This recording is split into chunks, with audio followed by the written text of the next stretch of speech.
Hello दोस्तों, मैं हिमानी आप सबका स्वागत करती हूँ आपके अपने चैनल ऑनेस्ट हिमानी पे। तो दोस्तों, बहुत सारे त्यौहार अभी लाइन से आए थे और अब चले भी गए। तो इस सब में हम लोगों ने कितना अनहेल्दी तो नहीं कहूँगी, बट हाँ कैलोरी वाला फूड खाया होगा और कितनी ही सारी कैलोरीज गेन की होगी। तो डेफिनेटली अब हम उस चिंता में होंगे कि उस कैलोरी को कैसे लूज़ किया जाए, और वो भी किसी टेस्टी तरीके से, हेल्दी तरीके से, जिससे कि हमारा स्वाद भी बना रहे। तो इसके लिए मैं आपको आज एक बहुत बेहतरीन रेसिपी आप लोगों के साथ शेयर करने जा रही हूँ, जिसे खा के डेफिनेटली आपके टेस्ट बर्ड्स जो हैं वो तो वहाँ बोल के उठेंगे, साथ में आप अपनी हेल्थ भी मेंटेन कर पाएंगे। तो आप सोच रहे होंगे ऐसी कौन सी चीज़ है। तो यहाँ पर मैं आपको बताने जा रही हूँ मूंग दाल के चीले। जनरली हम मूंग दाल में जो धुली मूंग दाल होती है बगैर छिलके वाली, उसके चीले भी बना के खा लेते हैं, बट उससे भी ज़्यादा टेस्टी और हेल्दी होते हैं जो छिलके वाली दाल होती है उसके चीले। तो डेफिनेटली विंटर के भी आप मज़े ले सकते हैं इन चीलों में। तो आइए मैं इसकी रेसिपी आप लोगों के साथ शेयर करने जा रही हूँ, बट साथ ही मैं आप लोगों को इसके कुछ बेनिफिट्स भी बताने जा रही हूँ, हेल्थ बेनिफिट्स। तो सबसे पहले तो मैं बताऊंगी आपको इसमें विटामिन ए, बी, सी और ई भी मिलने वाला है, जो कि डेफिनेटली हेल्थ के लिए बेनिफिशियल है। उसके साथ ही ये आपका वेट लॉस में भी मदद करेगा, जो वेट आपने इन दिनों पुट ऑन कर लिया होगा। उसके साथ ही ये आपके हार्ट फ्रेंडली भी है, और ये आपका ब्लड शुगर का लेवल भी कंट्रोल करने में आपकी हेल्प करता है।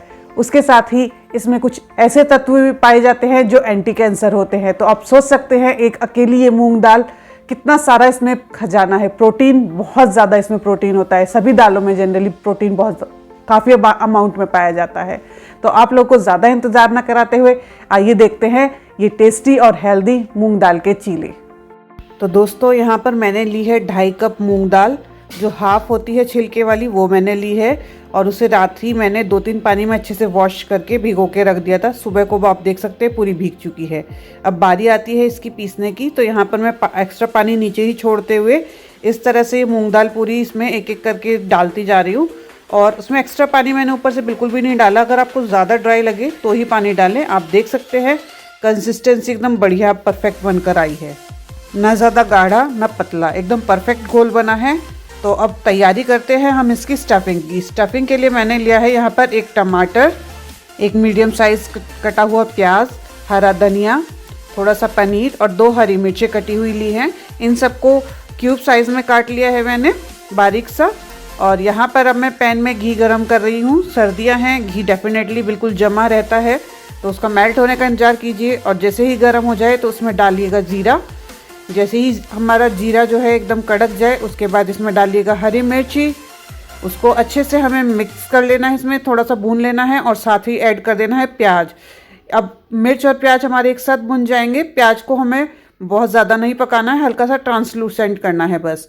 उसके बाद यहाँ पर मैंने टमाटर ऐड कर दिया है। थोड़ा सा टमाटर को भी बस हल्का सा सॉफ्ट होने तक ही पकाना है।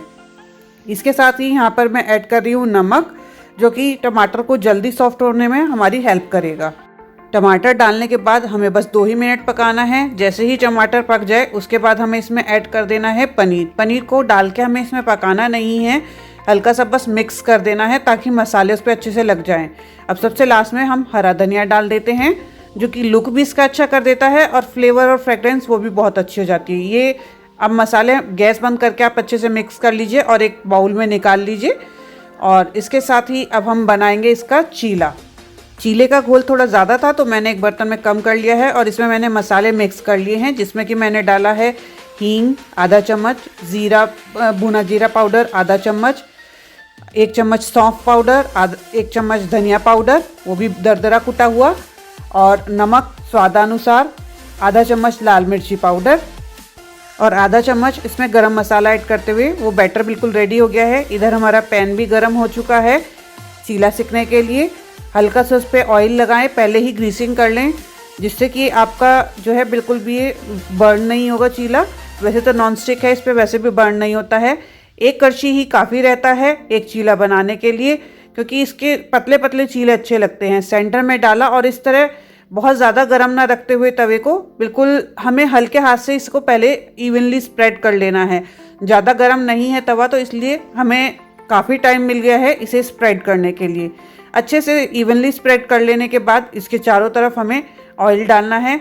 नॉन स्टिक है तो डेफिनेटली ऑयल बस कुछ ड्रॉप्स ही जाएंगे, हल्का सा ऊपर भी डाल दें ऑयल और इसको 1 से 2 मिनट के लिए सिकने दें।